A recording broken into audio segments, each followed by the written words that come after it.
Hej, tu Sysia, witajcie na kanale Red My Lips Art. Zapraszam Was na Petardziątka, czyli Waszą ulubioną serię, w której opowiadam o moich ulubionych produktach różnych kategorii. I będą tutaj oczywiście produkty do makijażu i do pielęgnacji, ale też kilka innych fajnych znalezisk, między innymi jakieś książki, jedzonko, także zapraszam Was gorąco do oglądania.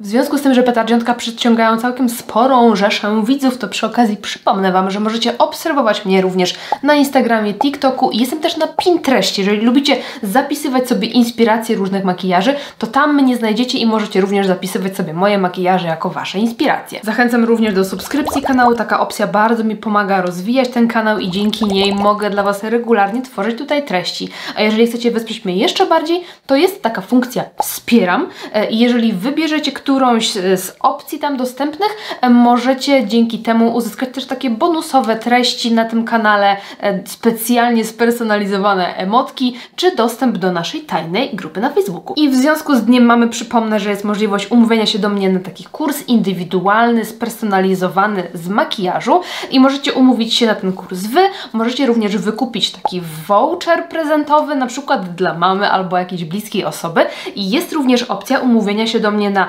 indywidualny kurs albo dwuosobowy i wtedy przyjeżdżacie na przykład z mamą, z córką, z siostrą, z przyjaciółką i wspólnie spędzamy ten czas ucząc się makijażu. Wszystkie informacje macie na dole w opisie, a jeżeli jeszcze coś Was interesuje, jakieś szczegóły, to napiszcie do mnie maila, ja bardzo chętnie odpowiem na wszystkie Wasze pytania. A już przechodzimy teraz do ulubieńców. To zacznijmy od jedzeniowej kategorii, jednej z moich ulubionych i tutaj mam dla Was do polecenia herbatę i tą herbatę znajdziecie w Lidlu. Jest to Bazilur, ale chodzi mi o tą konkretną Cream Fantasy, czyli taka różowo-brzoskwiniowe opakowanie, to sobie zapamiętacie. Ona jest i w wersji sypanej, i w wersji saszetkowej. Właśnie ją sobie sączę tutaj z tego wielkiego wiadra. Tam macie różne smaki i wszystkie z nich w zasadzie są bardzo dobre, bo sama ta zielona herbata jest naprawdę smaczna, ale czy wybierzecie cytrusową, czy jakąś tam inną, to są naprawdę bardzo smaczne. A ta ma aromat truskawkowo-śmietankowy. Tutaj jest aromat właśnie truskawki i wanilii, więc mamy taki aromat troszeczkę owocowy, ale taki właśnie mięciutki, taki deserowy bardziej. Właśnie przez tą wanilię ona daje wrażenie, jakby to była jakaś taka właśnie śmietanka albo coś takiego, no. Pachnie ślicznie i jest bardzo, bardzo smaczna. Więc jak nie mieliście okazji, to gorąco polecam. Ona jest trochę droższa niż taka, wiecie, zwykła zielona herbata, ale uważam, że warto wypróbować, bo jest naprawdę bardzo smaczna. Miody. Miody z pszczelarni Suszka. Miody Suszka. Te smakowe są po prostu fenomenalne. Tutaj mam akurat 3 smaki. Miód z maliną, miód z orzechami laskowymi i kakao i tutaj jest miód z imbirem i na przykład ten z imbirem no to jest super do takich właśnie rozgrzewających zimowych herbatek, ale moje ulubione, które zresztą już widać, który był ulubiony, tu jest już prawie pusto, to jest miód z orzechami laskowymi i kakao. To jest taka, wiecie, taka zdrowsza Nutella, bo ma właśnie taki nugatowy zapach. Fajna do jakiegoś naleśniczka, omlecika, oczywiście na jakiegoś tościka, fajną kanapeczkę taką chrupiącą. Bardzo, bardzo smaczne. No i myślę, że jest to tak czy siak zdrowsza alternatywa niż jakaś taka zwykła Nutella. Wiadomo, Nutelli nie zastąpi nic, nie udawajmy, że to będzie smakowało jak Nutella. Polecam Wam właśnie jako taki deserek troszkę może zdrowszy. I jest ten miód z malinami, też jest cudowny. Tam w ogóle tych smaków jest dużo więcej. Tam jest jakaś marakuja i różany i pomarańcza z cynamonem.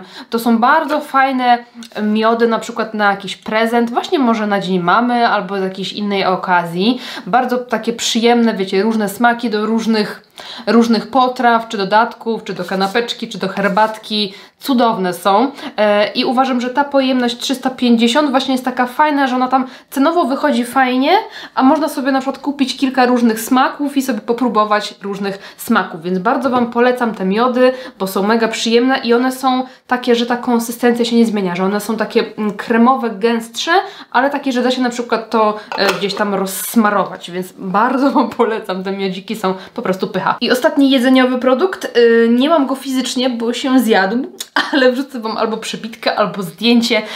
Jest to baton proteinowy z Lidla.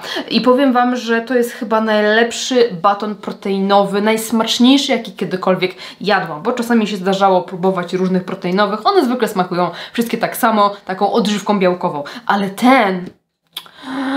Girl, tam są dwa smaki, jest kokosowy i orzeszki ziemne. I ja najpierw jak spróbowałam kokosowego, to stwierdziłam, że to jest najlepsza rzecz, jaką kiedykolwiek jadłam, jeżeli chodzi o słodycze, ale potem spróbowałam tego smaku orzeszków ziemnych i myślę, że jest jeszcze lepszy. I w jednym i drugim właśnie wyraźnie czuć też smak tego kokosa, czy tych orzeszków, plus tam jest taka warstwa karmelu, ale on jest taki słony. I on tak cudownie, ta słoność tego batona się tak fajnie przełamuje z tą słodkością i to jest przepyszne. To jest po prostu przepyszne. Jak macie czasami jakąś taką, wiecie, chętkę na coś takiego mniej zdrowego, jakąś taką, wiecie, przekąskę, bo umówmy się, no to jest wysoko przetworzona żywność, więc będziemy jeść ją raczej okazjonalnie dla naszego zdrowia, ale raz na jakiś czas nie zaszkodzi. Więc ja zdecydowanie wolę kupić sobie takiego batona, który jednak da mi troszeczkę na przykład białka więcej albo coś niż zwykłego Snickersa, więc pod tym kątem jest to lepsza alternatywa, ale wciąż jest to wysoko przetworzona żywność. Niemniej, jak lubicie jakieś takie słodyczki i tego typu rzeczy, to polecam sobie spróbować, bo jest naprawdę bardzo smaczny. Książka. Zdecydowanie w ostatnich miesiącach rządziła u mnie książka, którą już widzieliście na kanale raz i jest to Dictionary of Color Combinations.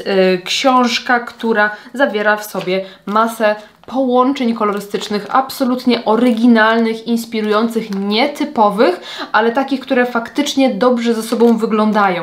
I można te połączenia stosować u różnych twórców, wizerzystów, artystów, malarzy, rysowników, grafików komputerowych, designerów wnętrz, więc bardzo przydatna propozycja.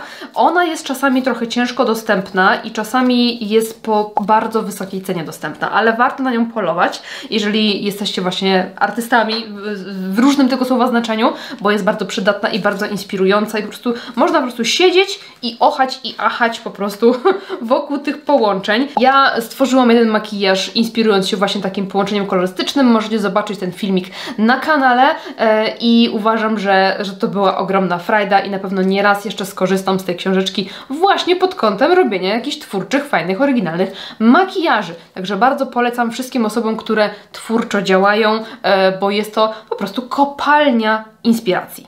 Przechodzimy do kategorii kosmetycznych. Może najpierw taka chemia domowa, kosmetyczna.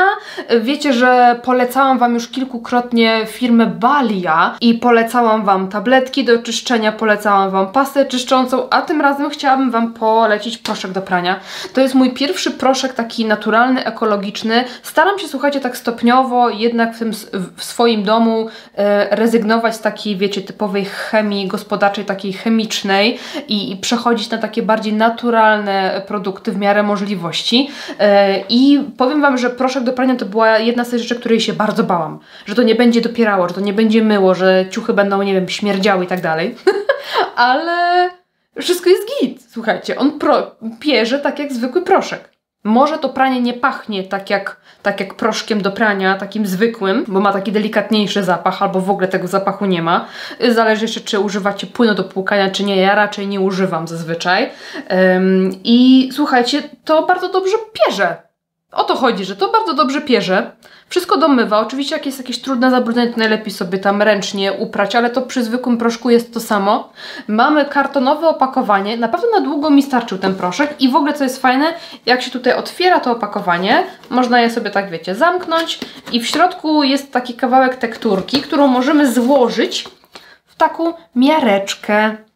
I mamy tutaj taką miareczkę od razu do tego proszku, więc znowuż niepotrzebny jest nam plastik. I to jest super, że to opakowanie mogę sobie spalić na ognisku i jest po prostu bardzo przyjazne dla środowiska. No i nie używam tej chemii do prania, a ciuchy są czyste. Myślę, że jeżeli będziecie prać nim jakieś naprawdę bardzo mocno zabrudzone rzeczy, na przykład jakieś ubrania mojego męża z pracy, gdzie te ubrania czasami śmierdzą jakimiś smarami samochodowymi, czy jakimiś lakierami, czy no wiecie, różnymi taką chemią do reparacji samochodów, czy do malowania, no to te zapachy czasem, czy jakieś benzyny, no to te zapachy czasem się nie zmywają, ale przy zwykłym praniu zwykłych rzeczy, ubrań, bielizny, ręczników, ścierek, spoko, wszystko jest git.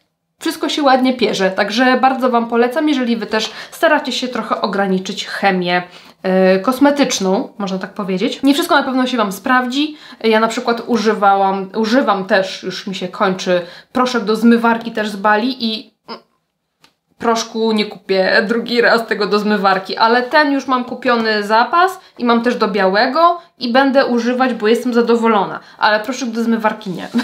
Pielęgnacja i kosmetyki, nasza ulubiona kategoria. Produkt, który Wy mi polecałyście i właśnie mi się skończył. Jeszcze mam tak przelaną taką kropelkę, bo musiałam tak trzymać to opakowanie do góry nogami, żeby wszystko zleciało. I jest to produkt ze Skintry, serum Ceramide Cuddles. Bardzo przez Was polecane serum i cudownie mi się sprawdziło. Ostatnio to w ogóle używałam go jako krem, jakby zamiast kremu i jest cudownie nawilżający, taki kojący, łagodzący, bardzo przyjemny kosmetyk. Testowałam go w odcinku z Waszymi poleceniami właśnie, więc już na pewno o nim słyszeliście, ale potwierdzam, że jest to fantastyczne serum i używałam przez kilka ostatnich miesięcy bardzo namiętnie i właśnie niedawno mi się skończyło, także na pewno w przyszłości będę chciała sobie do tego produktu wrócić. Dla wszystkich osób, które potrzebują dobrego nawilżenia, ale też takiego ukojenia, złagodzenia skóry, albo kiedy używacie jakichś kwasów, retinoli i ta buzia jest taka trochę ściągnięta, taka nieprzyjemna, to on przynosi cudowną ulgę. Ze Skintry jeszcze jedno Wasze polecenie właśnie, to jest Destruktor. Słuchajcie, nie używam tego peelingu za często, bo też używam jakiś tam z retinalami jeszcze, chcę skończyć przed rozpoczęciem się lata, ale zawsze jak użyję tego Destruktora, to jestem pod wielkim wrażeniem. Po prostu jak on cudownie wycisza wszystkie zmiany, jak czasami widzę, że coś chce mi się tutaj wywalić na twarzy i jakieś takie, wiecie, bolące miejsce, nakładam to i po prostu to się chowa. Goi, znika, puf, nie ma. Jest niesamowity. Troszkę się po nim skóra złuszcza, ale raczej tak pyli, że nie będziecie mieć, wiecie, płatków takich, że będą się ściągały, tylko na przykład będzie u mnie na nosie na przykład było widać, że są takie, wiecie, takie suche skórki. Jeżeli macie skórę tłustą, jakieś niedoskonałości, to on naprawdę robi cudowną robotę. Wiecie, że moimi ulubieńcami ostatnio były te esencje z Sensum Mare, wciąż są i uwielbiam jedną i drugą. I gdybym miała wybrać tylko jedną, to nie wiedziałabym, którą, bo każda jest inna. Tutaj mamy ceramidy i ektoina, to jest takie nawilżająco odbudowująca esencja. Ona działa troszkę jak ten Ceramide Cuddles, tylko jest troszkę lżejszy. To jest takie coś, jakby połączenie tego serum, a toniku i jest takie bardzo leciutkie, wodniste. A ten jest z kwasami AHA i PHA, więc jest wygładzająco rozświetlający, lekko złuszczający. Więc oba są cudowne. Ten dla mnie na dzień, ten na wieczór, właśnie jako takie lekkie złuszczanie, jednak skóry tłuste z tendencją do niedoskonałości lubię takie lekkie złuszczanie, takie wiecie, właśnie składniki typu jakieś kwasy i tak dalej, ale moja skóra przez to, że jest też wrażliwa, uwielbia ceramidy, uwielbia ektoinę, uwielbia nawilżanie, łagodzenie, więc obie te są po prostu cudowne. To są wielkie butle, 100 ml, a w zasadzie używa się ich tak jak serum. To może być połączenie toniku i serum, więc macie dwa w jednym i kupę tego kosmetyku tutaj jest. Więc starczy na milion lat. Bardzo Wam polecam te esencje, a jak już jesteśmy przy Sensum Mare, to polecę Wam jeszcze właśnie moje takie w miarę nowe odkrycie, o którym też oczywiście Wam już mówiłam i jest to maska pod oczy, która, wiecie co, ona mi już tak nieraz ratowała tą okolicę pod oczami. Ostatnio nagrywałam jeden odcinek i nagrywałam 3 makijaże. I następnego dnia znów nagrywałam 3 makijaże. To wiecie, jak ja miałam po prostu zmasakrowaną okolicę pod oczami. No czułam, że ona potrzebuje, wiecie, złagodzenia, nawilżenia i ratunku. I ta maska po prostu w jedną noc zrobiła cudowną robotę. Podrażnienie zniknęło. W ogóle nie czułam, że aż tak zmasakrowałam tą okolicę pod oczami. Nie było łzawiącego kącika, nie było nic. Cudowna maska. Na pewno fajnie się też sprawdzi kobietom dojrzałym, które chcą, tak wiecie, mocniej podpielęgnować tą okolicę pod oczami. Ja raczej traktuję jako właśnie takie nawilżanie, łagodzenie po jakichś takich moich, wiecie, wybrykach. Fajne składy. Nie mamy nic zbędnego, a same niezbędne rzeczy. Bardzo Wam polecam. Moim hitem stała się też ostatnio odżywka nawilżająca z Basic Lab. I ja Pierwszą sztukę dostałam w ramach przesyłki PR-owej i tam były te wszystkie odżywki, wszystkie szampony i testowałam je wszystkie, ale ten egzemplarz to już jest kupiony przeze mnie, bo bardzo dobrze mi się sprawdziła. Tamte po inne rodzaje tych odżywek były ok, ale to nie były ideały do moich włosów, a ten jest ideałem. Mam po prostu fajne, miękkie włosy, nieobciążone, które ładnie się błyszczą. To jest tylko ta odżywka, tu nie mam żadnych jakichś lakierów, jakichś olejków, niczego. To jest tylko szampon i odżywka. I zauważyłam też, że właśnie przez to, że te włosy są mięciutkie i wypielęgnowane, ale lekkie, to też te włosy jakby lepiej się układają, gdzie ja, no wiecie, mam bardzo prostą fryzurę, ale jednak zawsze jak suszę, to staram się tak na suszarkę delikatnie, wiecie, tą grzywkę tak sobie wyciągnąć, końcówki lekko podwinąć, żeby one nie były takie, wiecie, jakieś takie spuszczone czy coś, tylko takie właśnie ładnie ułożone, tak żeby się podwijały. I czasami jak używałam na przykład tej z proteinami, to po prostu ja podwijam, a ona dalej po prostu jest prosto, nie? Że nie działała w ogóle ta suszarka i ta szczotka. Więc jestem bardzo zadowolona z tej odżywki. Uważam, że to jest po prostu ideał do moich włosów. Także jeżeli macie może podobny rodzaj włosów jak ja, taki średnio do nisko porowatych, proste, gładkie i nie lubicie właśnie obciążenia, to będzie bardzo fajna odżywka. Zapachy.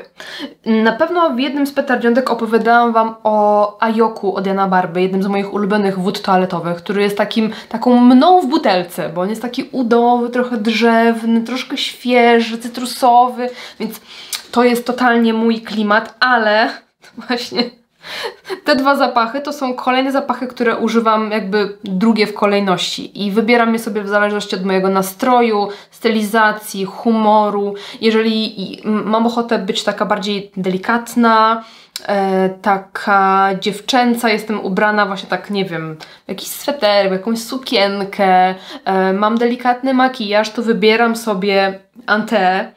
A jeżeli mam, wiecie, marynarę, jakieś ciemne usta i wiecie, potrzebuję dodać sobie trochę mocy, to zdecydowanie wybieram Tabardin. Antea ma w nutach głowy różowy pieprz, kardamon i kolendrę, w nutach serca jonony, hedion, różę majową, goździk i w nutach bazy, nie wiem jak to się pisze, czyta ISO E Super, drzewo sandałowe, wanilia, heliotropina, cynamon, syntetyczne piżma. I tutaj jest dużo nut, których ja zazwyczaj w zapachach nie lubię. Takich jak wanilia, takich jak piżma. To są w ogóle jakby nie moje klimaty. I bardzo dużo zapachów z tymi nutami mnie jakby dusi, że ja się męczę po dłuższym czasie ich noszenia, że takie właśnie często kwiatowe, pudrowe i takie słodsze, głębsze nuty to są takie totalnie nie moje klimaty, a to jest po prostu przepiękne. Czuć w tym zapachu taką świeżość i lekkość, ale przełamaną właśnie taką lekką pikanterią, drzewnością. Ten zapach jest taki lekko otulający, ale nie mdlący. Ja bardzo lubię przyprawy, więc przypuszczam, że ten pieprz i kardamon tutaj wali do mojego serca mocno, ale on ma dla mnie też takie lekko jakby owocowe nuty, chociaż on tutaj nie ma ich w składzie, są raczej takie kwiatowe, ale ma w sobie taką lekką, no właśnie może owocowo-kwiatowość. Bardzo nietypowy zapach. Widziałam, że teraz są dostępne też próbki tych wód toaletowych, więc można sobie zamówić i sprawdzić. Bardzo Wam polecam. Nigdy nie wąchałam takiego zapachu. Jest bardzo unikatowy i cieszę się, że również wśród moich zapachów mam taką bardziej kobiecą propozycję. Znaczy dla mnie to jest bardziej kobiece. W stosunku do tego, co ja zazwyczaj wybieram i to, co lubię, to mi pachnie bardziej właśnie delikatnie i kobieco. Natomiast Tabardin to jest zupełna przeciwność tego zapachu. Zapach, który jest ostry, który jest szorstki, który jest suchy, który jest mocny, wyrazisty, bardziej na wieczór, ma bardziej męski charakter. On tutaj ma w nutach głowy szałwię i lawendę, w sercu róże, goździk i kaszmeran i w bazie drzewo cedrowe, vetiver, mech dębowy, paczuli, tytoń i oponax. Więc widzimy tutaj takich dużo nut, które kojarzą się bardziej z męskimi zapachami. Ja w ogóle nagrywałam odcinek o tym zapachu i robiłam makijaż inspirowany tym zapachem, więc w ogóle obejrzyjcie sobie, jeżeli nie widzieliście. I jest to właśnie zapach, który dodaje mi trochę takiej mocy, takiej siły, taki jest bardzo charakterny. Na pewno nie każdemu się spodoba. Wydaje mi się, że ta kompozycja jest bardziej taka przystępna i będzie bardziej lubiana przez większą rzeszę osób niż ten, który jest taki bardzo nietypowy, ale na pewno spodoba się osobom, które lubią właśnie takie niszowe, nietypowe nuty. Mi przez ten tytoń troszeczkę kojarzy się z jednym z zapachów Zoologist i to jest zapach, czekajcie, jednorożca? Nosorożca, nie jednorożca. Tylko on tam już naprawdę tak aż pachnie w pewnym momencie aż takim petem, nie?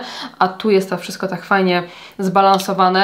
No, najczęściej używane przeze mnie zapachy to właśnie Ayoku, Antea i Tabadę. Odkryłam w końcu krem BB, który odpowiada mi i mojej skórze i jest to znów Sensum Male, choć to nie jest posponsorowany odcinek, ale bardzo mi ten krem BB przypasował. Wiecie, kremy BB są raczej produktami pielęgnacyjno-makijażowymi, więc one często mają dużo składników nawilżających, to wszystko pięknie się błyszczy i świeci, ale one na mojej cerze wyglądają często bardzo źle, w sensie po jakimś czasie noszenia.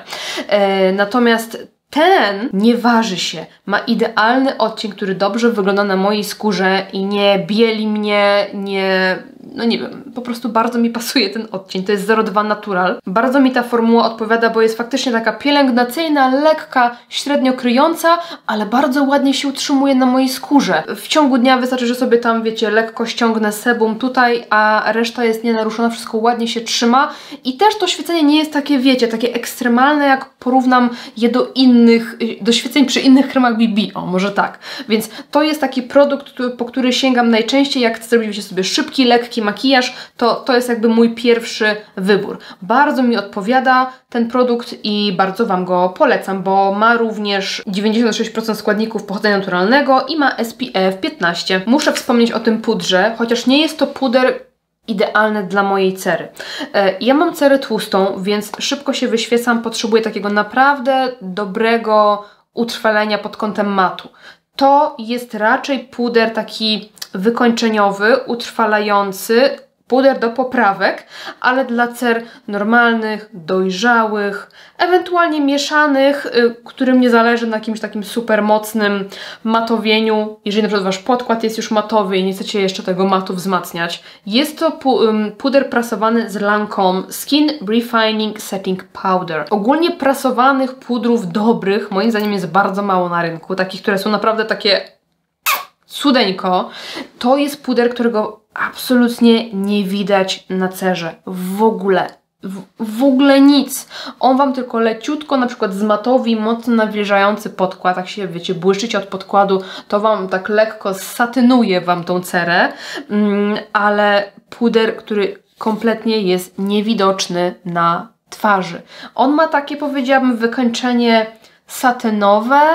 Zobaczcie. Widzicie na moim palcu, jak to wygląda? Leciutko odbija światło, ale tutaj nie ma żadnych drobinek, żadnych jakichś takich, wiecie, błyszczących rzeczy. Jest to taki mat z nutką satyny. Bardzo naturalne wykończenie daje na skórze. Nie widać go na włoskach, na suchych skórkach, pod oczami. Możecie go używać na całą twarz i utrwali Wam makijaż. Jest świetny do poprawek. Tylko jedyny jego minus to jest taki, że nie utrzyma matu. Więc jeżeli macie tłustą cerę, to raczej odradzam, ale jak szukacie dobrego, prasowanego pudru, który nie robi Wam takiej pudernicy na twarzy, to ten jest genialny. Jest po prostu genialny. Wiecie, że nie jestem jakąś ogromną fanką pudrów pod oczy, ale ten naprawdę robi mi coś. Ten wzbudza we mnie jakieś emocje. I jest to ten nowy puder z Hean Fresh Nectarine o takim lekko brzoskwiniowym odcieniu. Fantastycznie neutralizuje kolor pod oczami, więc jeżeli macie jakieś zasinienia pod oczami i nakładacie korektor albo neutralizator i korektor i wciąż pod tymi oczami jest sino, to możecie sobie jeszcze dołożyć tego pudru i on Wam jeszcze lekko tą okolicę pod okiem zneutralizuje, że nie będzie to zasinienie się Wam wybijać spod spodu. Bardzo fajny kosmetyk, nawet ostatnio go używałam na mojej znajomej, której robiłam makijaż na bal i robiłyśmy bardzo leciutki makijaż cery, ale właśnie była potrzeba użycia wiecie, troszkę więcej pod tym okiem i właśnie wykończenie tym naprawdę dało taki cudowny, świeżutki efekt, więc bardzo, bardzo dobry puder, dodatkowo fajnie utrwala Wam korektor, wszystko ładnie się trzyma, ale właśnie pokochałam go za tą neutralizację dodatkową, bo fajnie jest mieć produkty takie, które, wiecie, wielofunkcyjne, no nie, że one mogą nam jeszcze pomóc z tym zacienieniem pod okiem niż tylko sam korektor. Bardzo fajny kosmetyk, dobrze przemyślany. Róż, po który bardzo często sięgam, okazał się być róż z Belle we współpracy z Fog in the Garden. Nie sądziłam, że tak będzie, bo jest to, wiecie, no bardzo ładny kosmetyk, bardzo ładny odcień, ale jakoś tak, no nie wiem, to nie było tak, że się zakochałam w nim od pierwszego wejrzenia. Jak zobaczyłam, to pomyślałam sobie, tak, to jest ten jedyny. Ale sięgam po niego naprawdę bardzo często. Myślę, że chodzi tutaj o wykończenie, które jest takie lekko satynowe, ale to nie jest nic błyszczącego, takiego rozświetlającego, ale też nie jest to taki płaski mat, którego nie do końca lubię, ale jednak moja cera bardziej lubi ten mat niż błysk. Ja często nakładam sobie też róż, wiecie, tutaj w tej okolicy nosa i jak tutaj nałożę sobie rozświetlający, no to już tak nie za bardzo dobrze to wygląda, bo podkreśla mi wszystkie moje, wiecie, tutaj nierówności, a ten właśnie tego nie robi, więc mogę sobie nałożyć gdzie tylko chcę. Bardzo wygodnie się go nakłada, bo ma właśnie taką odpowiednią pigmentację. Nie jest za ciemny, nie jest za jasny. Łatwo się rozciera. Bezproblemowa praca. Bardzo przyjemny róż w bardzo przystępnej cenie. W tym roku odkryłam również dzięki Waszym poleceniom cienie w kremie Lamel, o których mówiłam w odcinku, gdzie testuję Wasze hity i one są naprawdę genialne. Słuchajcie, ja bardzo bym chciała, żeby gama kolorystyczna się rozwinęła tutaj, bo z kolorów to chyba te są tylko, a mamy też jeszcze jakieś takie neutralne, jakieś brązowe czy coś takiego. Bardzo bym chciała, żeby tych cieni było więcej, bo są genialne.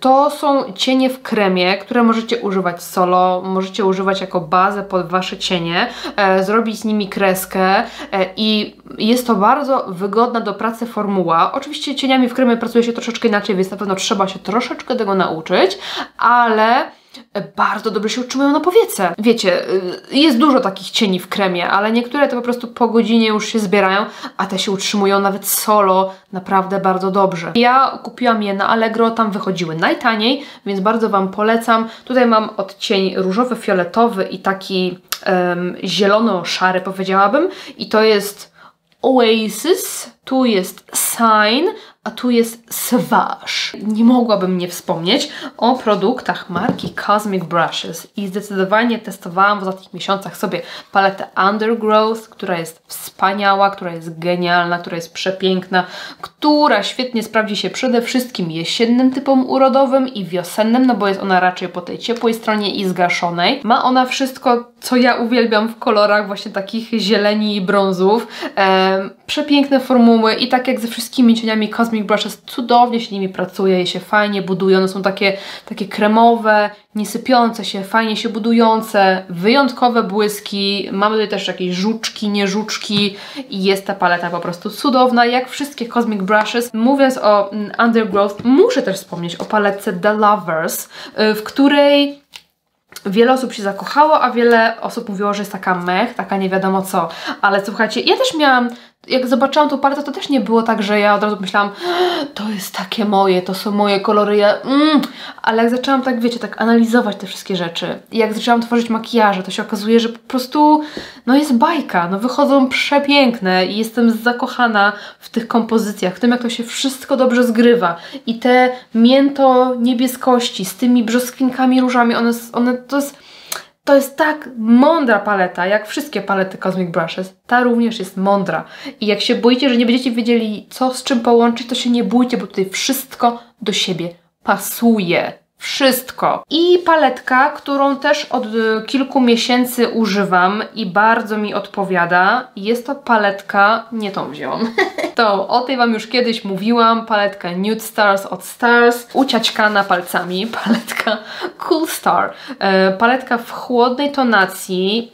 Takie taupey, lekkie szarości, ale one mają taki podton troszkę różu w sobie, fioletu i dzięki czemu jest bardzo twarzowa. Ona nie jest taka szara, taka niebieska, tylko właśnie szaro-różowa, przez co przepraszam, bardzo, bardzo twarzowa. Ma przepiękne błyski, takie śliździutkie, gładkie, wyglądające jak tafla na powiece. Nawet właśnie ostatnio jak malowałam tutaj znajomą na bal, to wykorzystałam ten cień na całą powiekę. Wygląda po prostu zjawiskowo, jak najdroższa paleta, jaką możecie sobie wyobrazić. Tu jest 9 cieni, a ona wygląda tak. Tak, jest malutka, wygodna, poręczna, świetna formuła, piękne błyski, coś fantastycznego dla chłodnych typów urodowych, które szukają chłodnych paletek, ale też dla osób, które może są cieplejsze trochę, ale wciąż lubią chłodne makijaże, ale w tych takich mocnych szarościach wyglądają źle. Ja uważam, że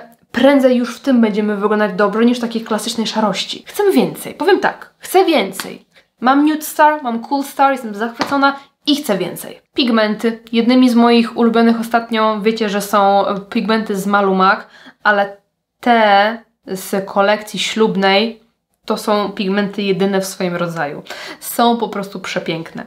Ja nagrałam kilka rolek dla Malu Mac, więc możecie zobaczyć na Instagramie właśnie filmiki z nimi w różnych ujęciach, rozmytych, ostrych, w różnym świetle i popatrzcie sobie, jak cudowne te pigmenty są, ale ta kolekcja ślubna jest po prostu wyjątkowa, bo to jest po prostu miliony iskierek. Tak wielowymiarowe, jednocześnie delikatne, ale błyszczy się po prostu jak diamenty w sztucznym świetle. No robią po prostu efekt biżuterii na oku. Są cudowne, przepiękne i mają bardzo takie użytkowe kolory, jakieś takie, wiecie, złote, rose goldowe. Ja się jeszcze czaję na wersję silver, bo ta silver to jest jakby ta sama formuła, co te ślubne, tylko właśnie w takich chłodnych, srebrzystych tonach, więc na pewno sobie kupię jeszcze te srebrzyste. Z produktów do oczu jeszcze chciałam Wam polecić kolorowe maskary z Golden Rose. Nie miałam pojęcia, że one są tak dobre i tutaj chodzi oczywiście o maskary Flash Lash z Golden Rose. Tutaj zakochana jestem w tej Coral Rose, takiej koralowej. Ona jest trochę taka miedziano-czerwona, wygląda absolutnie przepięknie i słuchajcie, oprócz tego, że kolory są przepiękne, bo są właśnie oryginalne, mamy czerwień, jakiś taki turkus i zielony, i niebieski, przeróżne są te kolory, to one po prostu są bardzo dobrymi maskarami, że ładnie się budują, widać je na rzęsach i ładnie się utrzymują bez kruszenia, bez odbijania, bez rozmazywania, więc bardzo fajne maskary w fajnej cenie. I zostały nam produkty do ust. Tutaj zaczniemy sobie może od kolekcji Fog in the Garden i Belle. Warto spróbować sobie tych piankowych, welwetowych pomadek, bo są bardzo przyjemne do aplikacji. Mamy oryginalne kolory, mamy zgaszony neutralny brąz, mamy czerwień, mamy bordo. Rzadko wychodzą, coraz rzadziej wychodzą takie kolory na rynek, a tutaj mamy w końcu coś takiego naprawdę przepięknego i ta formuła, którą możemy nałożyć na całe usta. Możemy ją sobie rozetrzeć poza krawędzi, żeby zrobić taki, wiecie, efekt takich, wiecie, przegryzionych ust. Możemy sobie troszeczkę wklepać na środeczek, możemy sobie zrobić jakieś fajne lip combo, możemy je pomieszać. Bardzo fajnie się nimi pracuje, można eksperymentować, można postawić na klasykę. Testowałam je dla Was w odcinku, ale potem bardzo często po nie sięgałam i wciąż sięgam, także gorąco Wam polecam. Natomiast ten tint też zasługuje na to, żeby został zauważony. Oczywiście mówię również o tincie Belle i Fog in the Garden, ale taki, który nie robi nam koralowych, różowych ust, tylko takie lekko przygasza. Uwielbiam taki efekt i ma piękny zapach. Teraz pewnie sobie tego nie zmyję do końca. Zobaczcie, już mi zatintował. Lubię go solo, kiedy chcę tylko tak lekko podkręcić kolor ust, ale też jest fajny w różnych lip combosach, czyli wiecie, nakładam to, później konturówka, później na środeczek ust jakąś tam nutkę, czegoś tam. Lubię się nim bawić i polecam właśnie w szczególności za ten wyjątkowy kolor. Pokażę Wam też jednego starocia, którego mam od dłuższego czasu, ale zwykle używałam go na kimś, nie na sobie, bo raczej nie był to mój kolor, a się okazało, że jednak jest. Zależy po prostu jak i z czym go zestawię. Jest to konturówka NYX Line Loud w odcieniu 13 Fierce Flirt. Przepiękny, zgaszony odcień różu, taki lekko fioletowy. Przepiękny do ślubniaczków, do jasnych różowych pomadek, do chłodniejszych makijaży, wiecie, w różach, fioletach, brązach, taupach. To i ta paletka. Piękne combo. Odkryłam po prostu, w jakich makijażach ona mi pasuje i bardzo się z nią polubiłam. W szczególności, że nie jest za ciemna, nie jest rozjaśniająca kolor ust, tylko trzeba tymi konturówkami pracować szybko. Świetne konturówki ma również Mio Lip Shaper i to są konturówki we współpracy z Beauty Tricks. Przepiękne odcienie i bardzo lubię w nich to, że one mają taki kolor opakowania jak kolor produktu. Wtedy bardzo łatwo jest po prostu je wyszukać, znaleźć, a nie tam, wiecie, patrzeć po tych końcóweczkach. Więc mamy tutaj tak, 01 Hot Chocolate, taki brązik, głęboki, ale też nie jeszcze taki bardzo ciemny, bardzo fajny do takich nudziakowych lip combosów albo właśnie na całe usta. Tutaj mam 02 Dear Rose, dosyć podobny do tego, co pokazywałam przed chwilą z NYXa. Taka piękna, zgaszona różyczka, lekko fioletowy, ale też nie za jasny, więc nie robi nam tych ust takich, wiecie, bladych, dziwnych. I trójeczka She's Nude.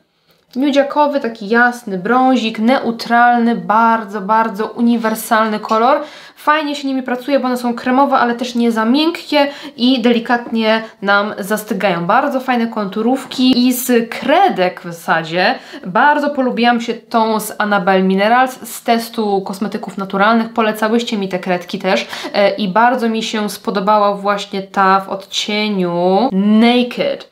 I tą kredkę możecie używać jako konturówkę albo na całe usta, bo to jest taka kremowa kredka, nie zastygająca, więc spokojnie można używać jak szminkę. Jak szukacie jakiegoś produktu do ust o naturalnym składzie, no to myślę, że warto sobie wypróbować ten odcień. A będąc przy Annabelle Minerals też polubiłam się bardzo z tymi ich szminkami. Ja mam odcień Brown Fig, bardzo fajnie tutaj pasuje do tej konturówki i to jest takie właśnie róż zgaszony, ale z nutą brązu w sobie. Bardzo twarzowy, taki elegancki, uniwersalny do wszystkiego i dla każdego. Bardzo ładny odcień. To są takie, wiecie, do takiego szybkiego makijażu cyk, cyk, cyk. Ze szminek bardzo polubiłam i to w zasadzie już od dłuższego czasu pomadkę z Glam Shopu Idealny Nude. To jest chyba kolekcja Santorini, co wyszła właśnie z tą paletą Santorini. I powiem Wam, że ja nigdy nie byłam fanką nudziaków, ale to chyba była kwestia tego, że po prostu nie mogłam znaleźć swojego koloru. We wszystkich wyglądałam źle, a ten bardzo lubię, bo jest taki idealnie neutralny. To mi w nim odpowiada, że on jest właśnie taki bardziej neutralny niż ciepły. Nie lubię takich ciepłych nudziaków, takich brzoskwiniowych, jakoś tak nie do końca, nie mój vibe. I solo dla mnie jest ta pomadka bardzo blada, ale właśnie jak sobie zrobię jakieś lip combo z jakąś trochę ciemniejszą konturówką, to jest bardzo fajny odcień nude, taki dosłownie idealny nude, taki bardzo uniwersalny, fajnie wyważony, bardzo, bardzo lubię się z tą pomadką, naprawdę mega często po nią sięgam, zresztą myślę, że widzicie to, jak na przykład robię tydzień makijażu jakąś paletą, że jak potrzebuję nudziakowych ust, jakoś tak często ta pomadka się pojawia, więc jest to może nie jakaś nowość, ale jeden z moich ulubionych odcieni. I na koniec coś bardziej nawilżającego i takiego półtransparentnego, te balsamy z Mio są po prostu cudne, to one się nazywają Balm Springs, takie bardzo fajne opakowanie magnetyczne. One jest takie troszkę cięższe, w kształcie takiej pigułki energetycznej po prostu. Wygląda jak jakaś multivitamina, bo jest taki piękny pomarańczowy kolor i to przypuszczam, że to jest plastik, ale jest taki w uczuciu taki cięższy, jakby to było metalowe opakowanie, więc jest takim przyjemnym doznaniem. Wiecie, te opakowania są taką drugorzędną sprawą, ale jednak sprawiają nam przyjemność, kiedy fajnie się tego używa. I mamy balsam nawilżający o pięknym zapachu mango. Piękny. Dosłownie pachnie jak mango. I ja tutaj mam odcień 04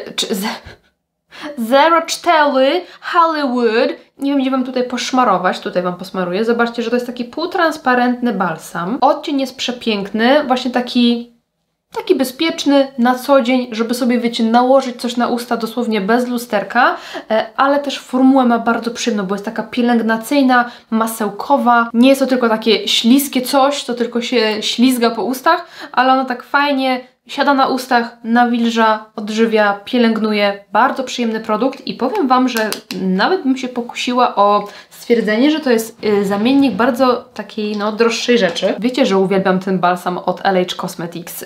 To są te Fantastiki i tu jest odcień Kiss of Life i Wam pokażę zaraz. On wygląda tak, ten z LH Cosmetics. Uwielbiam tą formułę, też jest cudowna. A tutaj mamy Mio, właśnie odcień 04 Hollywood. To nie jest 1 do 1, ale zobaczcie, że to podobieństwo jest naprawdę Naprawdę jest. Ten jest w konsystencji troszkę lżejszy, troszkę bardziej śliski, rzadszy. LH Cosmetics jest tak troszkę gęstsza, ale ta różnica nie jest duża. Więc jeżeli może czailiście się na ten odcień z LH, to może macie taki zamiennik. Gdzie wygulgałam całą herbatę, nagadałam się już po wsze czasy, także teraz czekam na Wasze komentarze. Napiszcie, co Wam się spodobało, co Was zaintrygowało. Może macie z którychś z tych produktów, piszcie, co myślicie. I jeżeli Wy macie jakieś swoje hity ostatnich miesięcy, to koniecznie dajcie coś w komentarzu. Bardzo chętnie poczytam, sprawdzę, przetestuję. Także dziękuję Wam serdecznie za oglądanie i widzimy się w następnym odcinku. Trzymajcie się, do następnego. Pa.